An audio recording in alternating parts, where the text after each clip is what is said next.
Hey, what's up YouTube? It's your homeboy PACQUIAO, and I'd like to welcome you to the very first video that I'm going to be making for the new boxing channel that me and my homeboy Bob have just started.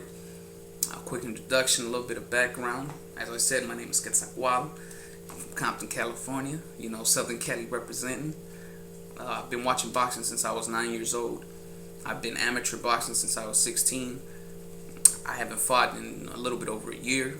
So as you can see, the motherfucking fat setting in. The reason why we decided to start making all these videos is because we've been watching boxing for a long time. You know, I've known my homeboy since he was in middle school. You know, nowadays, you know, when the big fights on Saturdays, or whether it's boxing after dark or Friday night fights or solo or whatever, you know, my homeboy come through. You know, we get a motherfucking sip on, and we talk about the state of boxing and all the shit that's going on. Part of the reason that all this bullshit is going on is because you got a lot of motherfuckers like Packtards and fucking HBO commentators like motherfucking Max Kellerman and all these other motherfuckers that don't know shit about boxing. You got these motherfuckers throwing in their 2 cents when they don't have the fucking knowledge to speak on the subject. But now let's get to the meat and potatoes of this motherfucking video. The Manny Pacquiao versus Timothy Bradley fight. What can I say? I mean, it was a blatant fucking robbery. Blatant fucking robbery. The way I scored it, I had it 9-3 in favor of Pacquiao. And as a matter of fact, the 3 rounds that I gave to Bradley, I pretty much gave him to him out of pity, because he did a little bit more in those rounds than he did in the previous ones. But I couldn't really find a round where I clearly saw Bradley as a winner of that round. Bradley came in, as he usually does. He throws wide punches, but he was very ineffective. He wasn't throwing any kind of counter punching because he couldn't time Pacquiao. And granted, I mean, Pacquiao himself didn't look all that good, but I mean, he clearly won the fight. And pretty much after the 8th or 9th round, I believe, Timothy Bradley was just in survival mode. He was just trying to make it to the 12th round. And when they announced the winner, I was like, no, these motherfuckers didn't. I couldn't believe this shit. It was unbelievable. And, you know, Timothy Bradley should be ashamed of himself for saying that he believes he won the fight. And his fucking trainer, you know, he's Mexican, and I got a lot of, you know, brown pride, but that motherfucker need to be ashamed of his goddamn himself, too, for saying that. But,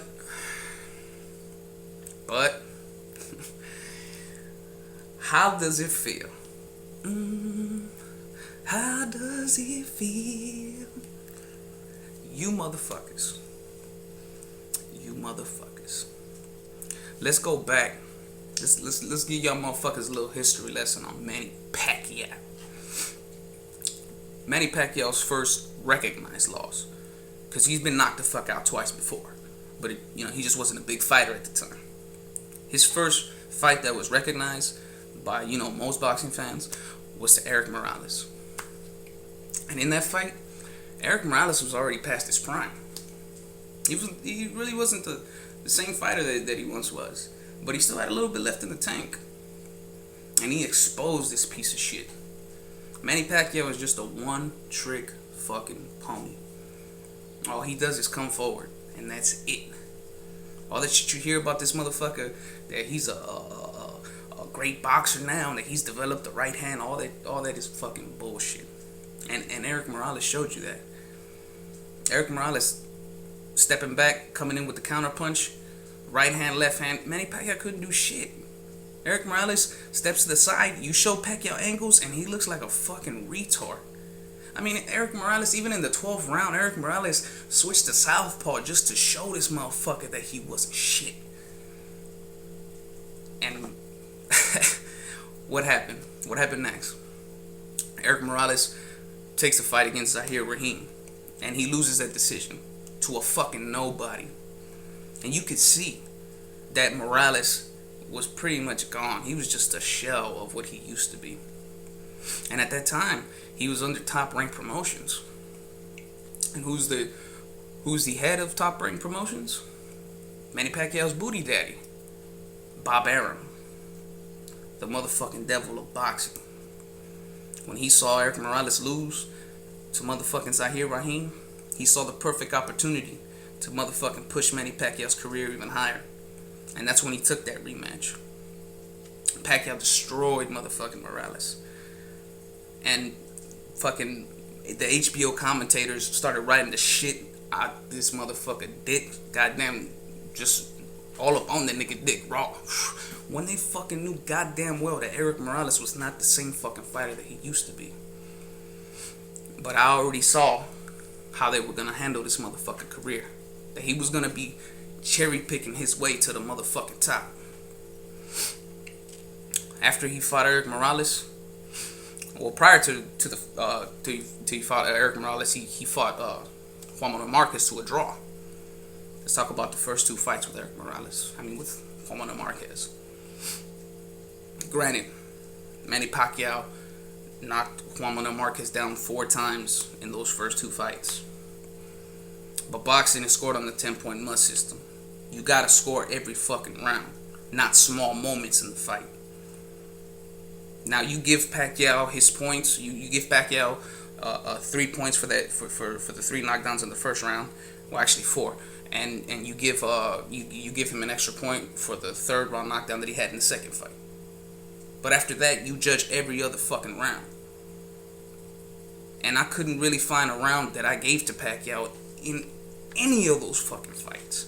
Marquez was the clear winner in both of those fights. The first fight was not a draw. You know, Pacquiao knocked him down. Marquez adjusted, and he taught this motherfucker a boxing lesson. Same thing that Erik Morales did. That's what Juan Manuel Marquez was doing. Juan Manuel Marquez is one of the best counterpunchers in the history of Mexican boxing. And you see, Manny Pacquiao looked like shit against Juan Manuel Marquez. And that motherfucker got straight robbed. And what did the Pactars start saying? Oh, stop crying. Take your loss like a man. Oh, you're not a judge. How the fuck would you know how to judge a fight? We'll get to that right now, though. After my nigga Juan Manuel Marquez got robbed, Manny Pacquiao decided to fight Oscar De La Hoya, which was the fight that made him a megastar. Now let's get a little bit of background on that fight. In 2006, Manny Pacquiao signed a promotional deal with Oscar De La Hoya's Golden Boy Promotions. The problem was, at the same time, he was signed to Top Rank Promotions. So Top Rank took Golden Boy to court. In 2007, they reached a settlement. And that settlement was that Manny Pacquiao would remain a Top Rank fighter. You know, he would continue to be promoted by Top Rank, but Golden Boy would now receive a percentage of Manny Pacquiao's purse every time he fought. Now, going into the Oscar De La Hoya fight in 2008, that was the case. Oscar De La Hoya was not only fighting as a boxer, but he was in there as a promoter as well. He was getting a percentage of Pacquiao's purse while getting paid to fight Pacquiao at the same time. And see, and when it's shit like that, when the business side of boxing gets involved, now you have to think about the shit. Look at the shit through Oscar De La Hoya's eyes. Now, as Oscar De La Hoya, you know, as a businessman, would you make more money beating the shit out this motherfucker and having his stock go down when you yourself, you really don't have too many fights left? And he didn't have any fights left because that was his last fight. Or could you let this motherfucker beat you? Make this motherfucker look good, so that all the casual boxing fans, all the people who don't really follow boxing that much, but they know the household names, like Oscar De La Hoya, could see this motherfucker do that to Oscar De La Hoya, so Manny Pacquiao could become a household name. That was the way to make the most money, and that's what the fuck that nigga did. That was a fake fucking fight. Oscar De La Hoya came in the goddamn fight with a look on his face like that, and that's what my homeboy said. The first thing my homeboy said when Oscar De La Hoya was walking into the ring was, "Get that fucking look out your face, nigga." I mean, he was looking like he was walking to the ring and it was like a whole gang of bikers and they about to rape his ass. That's how he was fucking looking.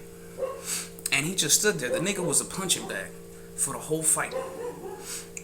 And when he won, what happened? Pacquiao blew the fuck up, and it was all fake. But did you see his body though? We'll get into that too later. The next fight that he fights, a big fight, was against Ricky Hatton. Ricky Hatton ain't nothing really to be bragging about, and not only that, but he fights Ricky Hatton after he got knocked the fuck out by Floyd Mayweather. You know, he fighting somebody that's already damaged fucking goods. Not only that, but he's fighting somebody that suits his style. Just a straight bar brawler. That's what Ricky Hatton is. You know, he just comes forward just like Pacquiao. And if you fight like that against Pacquiao, you gonna get knocked the fuck out. And that's what happened to Ricky Hatton. Ricky Hatton is like a B-level fighter at the most. You know, so it really wasn't. You really couldn't give Pacquiao that much credit for that. You know, because Hatton had just got knocked the fuck out. But did Pac-Tards and did HBO take it like that? Oh, hell no. Max Kellerman, one of the biggest fucking haters of all fucking time in boxing, he started riding the shit out of Pacquiao dick. Jim Lampley, Larry Merchant, I mean, it's just unbelievable. And that's part of the reason too why boxing is fucked up. Is these goddamn commentators. These motherfuckers, all they doing is telling you scripted shit. Shit that they already fucking know is gonna happen. A lot of these fights are fucking fixed. It's fake. Even if the fighters aren't in on it, the commentators are in on it, the promoters are in on it, the judges are in on it, and you can see it. And if you don't know about boxing, if you don't really see what's going on, you get easily influenced by these goddamn commentators. Then who did he fight after he fought Hatton, which was a big fight? He fought Miguel Cotto. Now, Miguel Cotto had just got knocked the fuck out by Antonio Margarito, or Plasterito as we call him now. And Margarito was later found fucking cheating with fucking bricks in his gloves. Bricks in his motherfucking gloves. Plasterito. And you know, Cotto, man, he took a bad beating in that fight. I mean, you could see it. He wasn't the same fighter. I mean, you saw him when he fought Clottey. I thought that was a draw, or even Clottey won that fight. You know, he didn't really deserve a title shot against Pacquiao as you see it. But did the HBO commentators see it that way? Hell motherfucking no. Oh man, they rolled Pacquiao dick again. That whole fight was just to make Pacquiao look good. That's all that was. And it was another top-ranked fighter that he was fighting. Bob Arum knew Miguel Cotto was fucking damaged goods, and that's why he put him in the ring with this fucking juice head ass nigga. And again, he gets all the credit in the world for this shit. When if you really break down that shit, you know, you find somebody that's not the same. Just like you fought just like how you beat Eric Morales. But somehow this man gets away with all this shit. After he fought Cotto, that's when all the Mayweather, you know, talk started happening. And what Mayweather wanted this nigga to do was to take a fucking random blood test. Now, when all this first happened, what was Pacquiao's excuse for not taking a random blood test? Bob Arum said that Manny Pacquiao was afraid of needles. For real, nigga? Afraid of needles? When you got fucking tattoos on your body? I mean, that right there, you know it's some fucking bullshit.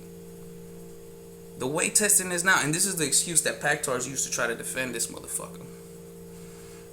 Oh, he's passed all the tests right now. How the, you know, I don't even know why you motherfuckers is accusing him of that. He's passed every test he's taken.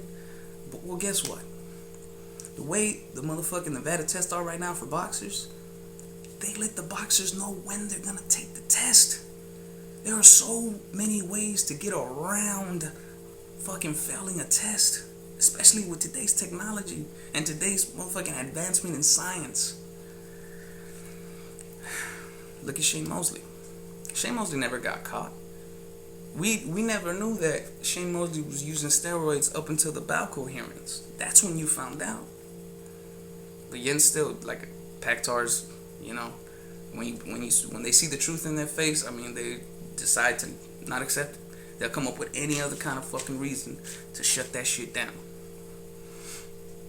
Look at this man This motherfucker started at 106 pounds. Now he's fighting at 147. And this motherfucker is chiseled. Still has the same speed. Still has the same power. If not more than what he had in the lower weight classes. Tell me, how the fuck do you go up in weight that fucking much? And it doesn't show on your body. You don't start looking bloated because you got all that water weight. Because you fighting in a weight that's not your natural fighting weight. Just like Duran did. You saw when Duran was fighting at 154 pounds and 160 pounds, like when he was fighting Hagler and shit like that, you could see that wasn't his weight. Because you could see a little chubbiness, you know what I'm saying? Same thing with Juan Manuel Marquez. Him and Manny Pacquiao went up in weight at the same fucking time. You saw what he looked like when he fought Mayweather. He looked all, bloated. You could tell that wasn't his weight. But not Manny Pacquiao. And nobody questions this motherfucker when nobody else in the history of boxing has done that. How can he carry his speed and his power in higher weight classes when no other fucking boxer in history has done it? The motherfucking Peds. Now in boxing, you either have a chin and you can take punishment, or you got a fucking glass jaw. You're either born with power, or you got fucking pillow hands. The only way that you can get a better motherfucking chin or more power is if you're doing something that's not natural. Is if you taking fucking steroids, HGH, or something else. And that's what the fuck this nigga did. Manny Pacquiao got knocked the fuck out twice in lower weight classes by little motherfuckers. But yet and still, now this motherfucker walking through Cotto's punches. Now this motherfucker walking through motherfucking everybody that's bigger than him. Clotty can't hurt this motherfucker. Another fake ass fucking fight. It's just fucking bullshit.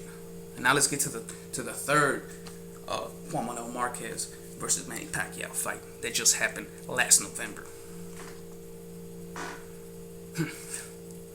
A repeat of the same. And even more so of a clear victory for Juan Manuel Marquez. Juan Manuel Marquez schooled this motherfucker. And all the goddamn Pactars were saying, oh, Juan Manuel Marquez is gonna get knocked the fuck out. And this and that, it's over. Juan Manuel Marquez gave this nigga a fucking boxing lesson again. And would be right inside the motherfucking zone with this nigga. Exchanging punches, getting the better of it. Stepping back, coming back with motherfucking right counters on this nigga. Manny Pacquiao was just like Timothy Bradley in that fight. I couldn't give one definitive round to Pacquiao. One round that he clearly won, I couldn't give it to him. So when they announced that motherfucking Pacquiao was the winner, that was the biggest bullshit of my... I really love boxing, and those type of fucking decisions is what is killing boxing, if boxing isn't already fucking dead by now. Because golf is more fucking popular than boxing right now. That man got robbed 3 times. And afterwards, what happened? Again, you hear these fucking Pactars talking shit. Telling motherfuckers that, get over it. You're not a fucking judge. The judges are the professionals, and they saw Pacquiao winning. I was like, fuck it. I already knew that Bob Arum is a fucking snake. I already knew that, there's been fixed fights before. You know what I'm saying? It's been proven in court. Boxers have testified that they've thrown fights. What the fuck you gonna say? So you think that the shit ain't happening now when motherfuckers is making more money? It's more corruption now. They just smarter about the shit. But not last week. Not last week. Last week, Pactards got a taste of their own motherfucking medicine. Yo man got robbed. And see, you able to fucking recognize when Manny Pacquiao gets robbed, but you can't recognize when he gets a fucking gift, like he did those 3 times with fucking Marquez. You can't recognize that. And what's their fucking excuse? Oh no, those fights were close. They could have gone either way. That's their fucking way to brush that shit off, so niggas won't even talk about that shit. These motherfuckers is so goddamn brainwashed. they worship this motherfucker, and it's not even about race, man. It's not me like, you know, talking shit about Filipinos or anything like that. Cause my older brother, he's married to a Filipino, you know, and she, you know, we go over to her in-laws. We have barbecue. You know, I've seen fights with them, and they're cool people. It's not about that, but man, do they worship Pacquiao. and they're not like avid boxing fans. They're very casual boxing fans, and that's what it is for the most part. And it's not just Pactards, you know. Mexicans were with it too. You know, look at what happened with fucking Antonio Margarito. You know, this motherfucker got caught with bricks in his gloves, and Mexican people is still supporting this motherfucker. And that shit is like, Mexicans shouldn't be doing that. Don't support a motherfucker that's a goddamn cheater. And that shit made Mexican boxing look bad. And it's a lot of Mexican fans that are casual boxing fans, just like these Pactards that don't know shit about boxing. And you could tell by them ranking Julio Cesar Chavez as the best fighter, Mexican fighter of all time. Let me tell you something. Julio Cesar Chavez is not the best Mexican fighter of all time. He's not even close to the #1 fighter. The best Mexican fighter of all time is Salvador Sanchez. And if you don't know who Salvador Sanchez is, then most likely you don't know shit about boxing, bro. You don't know shit about boxing. Nigga, you like watch golf, nigga. You know, watch motherfucking football and shit like that, but don't try to talk about boxing. You know, this September fight that's coming up for Canelo. I went to the fucking liquor store, and I seen these Mexicans walking out the motherfucking store, and one of them niggas said, "I heard Canelo is fighting Whitaker." Pernell Whitaker. For real, nigga, Pernell Whitaker? That I was busted up, man. Plus, I was a little faded too and shit. So, I mean, that just shows you the kind of knowledge that they know, the shit that they know about boxing. And because of that, the commentators can easily influence motherfuckers. And that's what's been going on all this time. So before all you fucking Pactards start crying about this fucking decision and all this shit, look at this motherfucker whole career. This motherfucker has been a goddamn facade. It's all been fake. He's one of the biggest cherry pickers of all time. And the man behind all that bullshit is Bob Arum. And I heard a lot of Pactards saying right now that they believe that Bob Arum is behind all that bullshit. Oh, but you motherfuckers can't even fathom that maybe he was behind other bullshit that affected motherfucking Pacquiao in a positive way? Nah, y'all can't see that, right? Because that would go against St. Pacquiao's beliefs. Oh, and then what was the excuse for Marquez looking bad? I mean, Manny Pacquiao looking bad against Marquez? This is when I say that these motherfuckers, they get desperate. They reach for any kind of shit. The foot stopper trick, for real, nigga, the foot stopper trick. When an orthodox fighter and a left-handed fighter, also known as a southpaw, when they fight, their feet tend to get tangled up because of the way they're standing. That is fucking common knowledge in boxing. But because you motherfucking Pactards don't know shit about boxing, y'all motherfuckers try to use that as a goddamn excuse for how this motherfucker was fucking exposed. And then what was the other shit that just happened in 24/7 that they were saying? That this motherfucker was having marital problems and he wasn't training hard. Really, my nigga? Even though before the Marquez fight, Alex Ariza was quoted as saying that not even God could help Marquez in this fight. Even though Freddie Roach was quoted as saying that this was the best training camp that y'all motherfuckers had. And now he ultra religious. Motherfucker, wasn't you all ultra religious before? What the fuck is you now? What you like, motherfucking religious times 2, nigga? What you trying to be the Pope, nigga? It's just, wake the fuck up, Pactards.